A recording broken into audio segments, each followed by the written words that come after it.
Hello students, welcome to this new channel. आज हम discuss करेंगे class 10th mathematics chapter number 5 quadratic equations को। So let's get started. Quadratic equation को start करने से पहले हम कुछ बेसिक टर्म्स को रिवाइज कर लेते हैं, वहीं से हम इसको कंटिन्यू करते हुए चलेंगे। ठीक है, तो सबसे फर्स्ट है पॉलिनोमियल। तो ये आपको ऑलरेडी पता है कि पॉलिनोमियल टू टर्म से मिलकर बना है, poly and नोमियल। Poly means many and नोमियल means part. तो आप ये कह सकते हो कि एक ऐसा एक्सप्रेशन जिसके अंदर कई सारे टर्म्स यानी मैनी पार्ट्स या मैनी टर्म्स प्रेजेंट हों, जिसके अंदर वेरिएबल्स भी हों और कॉन्स्टेंट्स भी हों। वेरिएबल्स क्या? वेरिएबल्स वो चीज़ जिसकी वैल्यू हमें नहीं पता, जैसे कि x हो गया, y हो गया, z। तो जहाँ पर भी x y z लिखा है वो हम उनको वेरिएबल्स बोलते हैं क्योंकि उनकी वैल्यूज़ हमें नहीं पता। और कॉन्स्टेंट्स क्या होते हैं? कॉन्स्टेंट वो जिनकी वैल्यूज़ हमें ऑलरेडी पता है, जैसे 2 हो गया, 3 हो गया, हमें पता है इसकी वैल्यू 2 है, इसकी वैल्यू 3 है। ठीक है, तो इनको हम रिप्रेजेंट करते हैं a, b या c से। अच्छा, तो पॉलिनोमियल्स क्या होते हैं? Many terms having variables and constant plus separated by plus and minus. अब इसका मतलब क्या है? जैसे आप एग्जांपल नंबर फर्स्ट में देखें तो यहाँ पर लिखा हुआ है 1x² प्लस 2x प्लस 3। तो इस एक्सप्रेशन में आप देख रहे हो 3 टर्म्स हैं। कौन कौन से? 1x², 2x and 3। और ये तीनों ही टर्म्स किससे सेपरेटेड हैं? प्लस साइन से। तो आप कह सकते हो कि ये एक ऐसा पॉलिनोमियल है जिसके अंदर 3 टर्म्स कंटेन है, और ऐसे पॉलिनोमियल को हम एक स्पेसिफिक नेम से जानते हैं जिसे हम बोलते हैं ट्राइनोमियल। ठीक है, अब इस एक्सप्रेशन में इसमें आपको 2 टर्म्स दिख रहे हैं, 3 टर्म्स दिख रहे हैं, सॉरी। उन 3 टर्म्स में आपने ऑब्जर्व करा कि x क्या है? वेरिएबल, क्योंकि इसकी वैल्यू हमें नहीं पता। लेकिन कांस्टेंट क्या है यहाँ पे? तो कांस्टेंट हमारे पास 1 है, 2 है और 3 है। तो इसी चीज़ को हम ऐसे भी लिख सकते हैं, ax² plus bx plus c, जहाँ पर a क्या हो गया? कंपैरिजन करो तो 1, प्लस b क्या हो गया? कंपैरिजन करके हमें मिल जाएगा 2, और c क्या हो गया? यहाँ पे कंपैरिजन करके हमें मिल जाएगा 3। ठीक है, तो ऐसे ही अगर हम नेक्स्ट एग्जांपल देखें तो नेक्स्ट एग्जांपल में क्या लिखा हुआ है? 200y। तो इस एक्सप्रेशन में अब आप जानते हो वेरिएबल क्या हो जाएगा? यहाँ पर आपके पास वेरिएबल हो जाएगा y, और कांस्टेंट क्या हो जाएगा? कांस्टेंट हो जाएगा 200। ठीक है, तो इसको हम नॉर्मल फॉर्म में कैसे लिखेंगे? ay, क्योंकि a आप कांस्टेंट को रिप्रेजेंट करने के लिए यूज़ करते हो और y को आप वेरिएबल कह सकते हो। तो अब ये एक ऐसा पॉलिनोमियल है जिसमें सिर्फ और सिर्फ 1 टर्म है। तो सिंगल टर्म वाले पॉलिनोमियल को भी हम एक स्पेसिफिक नेम से जानते हैं जिसे हम बोलते हैं मोनोमियल। ठीक है, तो ये बात हो गई अभी पॉलिनोमियल की कि पॉलिनोमियल क्या? मैनी टर्म्स जिसके अंदर वेरिएबल, कॉन्स्टेंट्स होते हैं।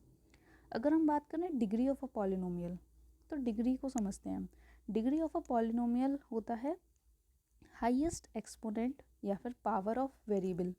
तो सबसे पहले तो ये चीज़ समझो कि अगर आपके पास लिखा हुआ x², तो x² की डिग्री को आप कैसे बोलोगे कि x की जो भी पावर है, तो यहाँ पे x की पावर क्या है? यहाँ पे x की पावर 2 है, तो इसका मतलब x² की यहाँ पे जो डिग्री हो जाएगी वो हो जाएगी 2।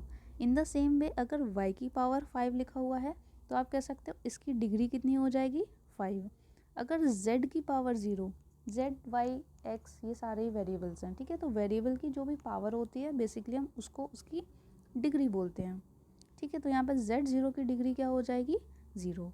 अब देखो फॉर एग्जांपल फर्स्ट वाला, ठीक है, यहाँ पर लिखा हुआ है p of x। p of x से रिप्रेजेंट हो रहा है कि ये एक ऐसा पॉलिनोमियल है जिसके अंदर वेरिएबल क्या है? x है। ठीक है, तो यहाँ पे गिवन क्या है? 2x² plus 5x minus 3। तो आप जानते हो उसमें 3 टर्म्स हैं। कौन कौन से? 2x², 5x और 3। तीनों ही किससे सेपरेटेड हैं?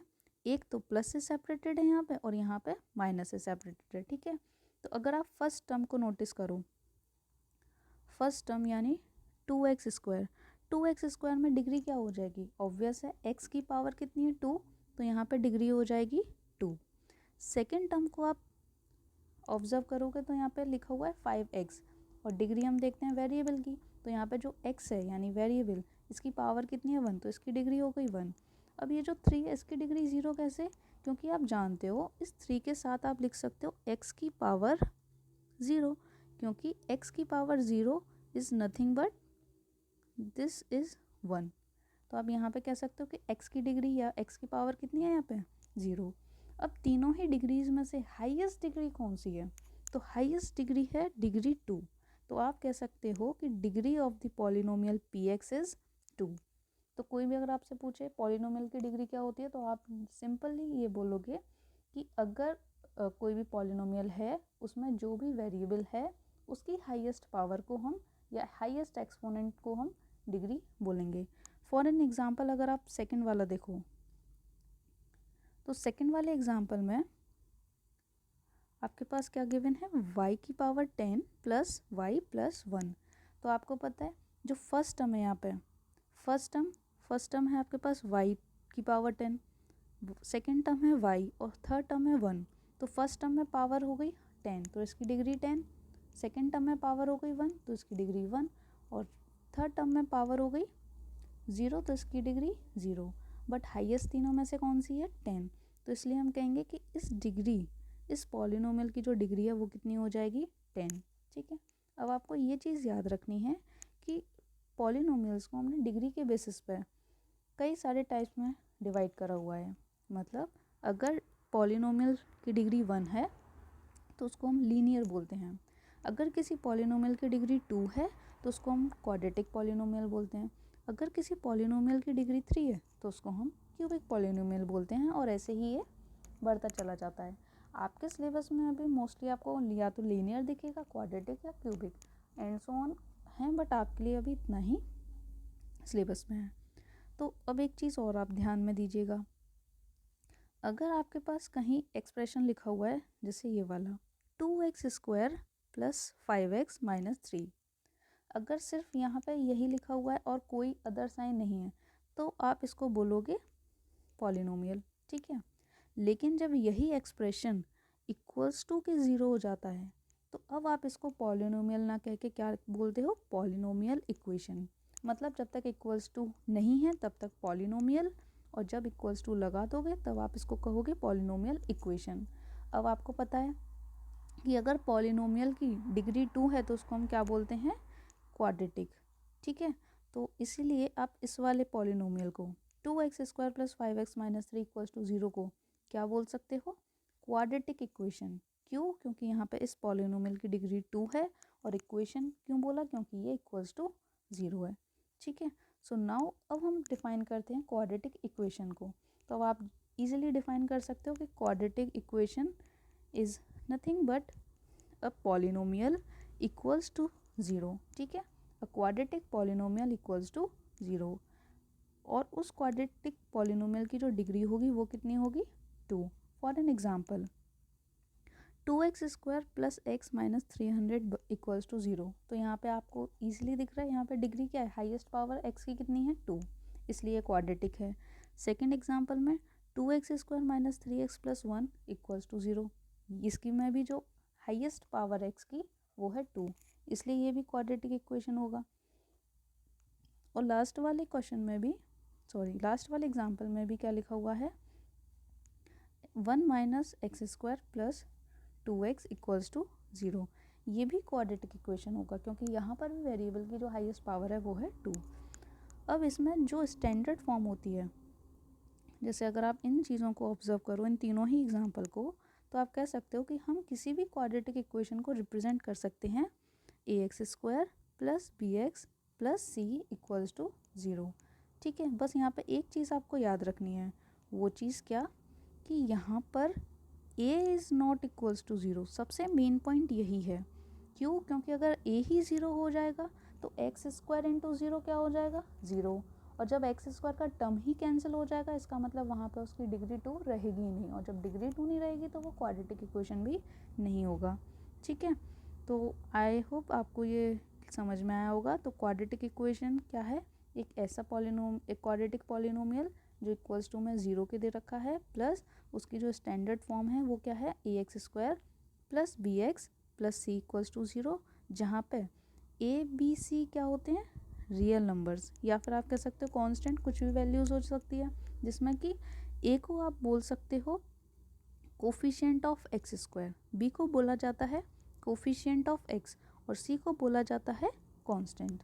ठीक है, तो अब हम कुछ ऐसे क्वेश्चंस कर लेते हैं जिसमें हमको पता करना है कि कैसे पहचानें कि कोई भी इक्वेशन क्वाड्रेटिक है या नहीं। तो आप फर्स्ट एग्जांपल को देखो। फर्स्ट एग्जांपल में आपके पास इक्वेशन क्या दे रखी है, इक्वेशन है क्योंकि यहाँ पे इक्वल्स टू साइन है, x माइनस टू का whole square plus 1 equals to 2x minus 3।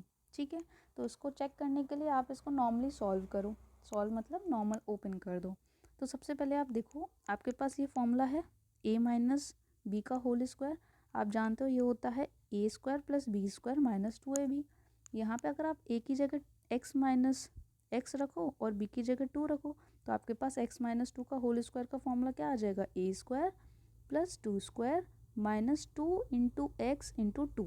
ठीक है, तो यही वैल्यू आप इसमें सब्सटीट्यूट कर दो, तो x माइनस 2 का होल स्क्वायर हो जाएगा x square plus 4 minus 4x plus 1, और राइट हैंड साइड में क्या दे रखा है 2x माइनस 3।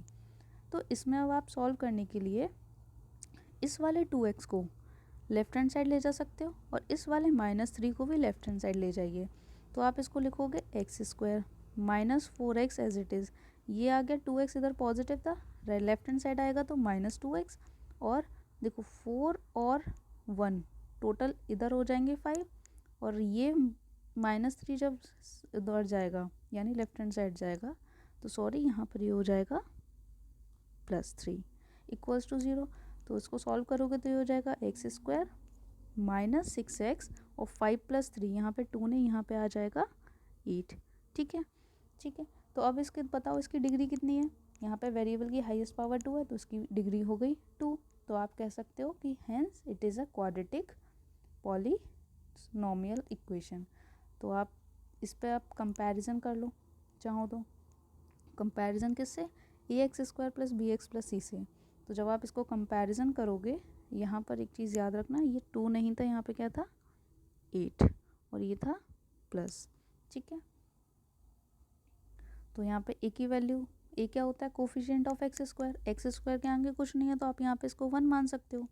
बी क्या हो जाएगा कोफिशिएंट ऑफ एक्स, तो यहाँ पे एक्स का कोफिशिएंट क्या है -6, और सी क्या हो जाएगा कांस्टेंट, यहाँ पे कांस्टेंट 2 नहीं, यहाँ पे कांस्टेंट है 8।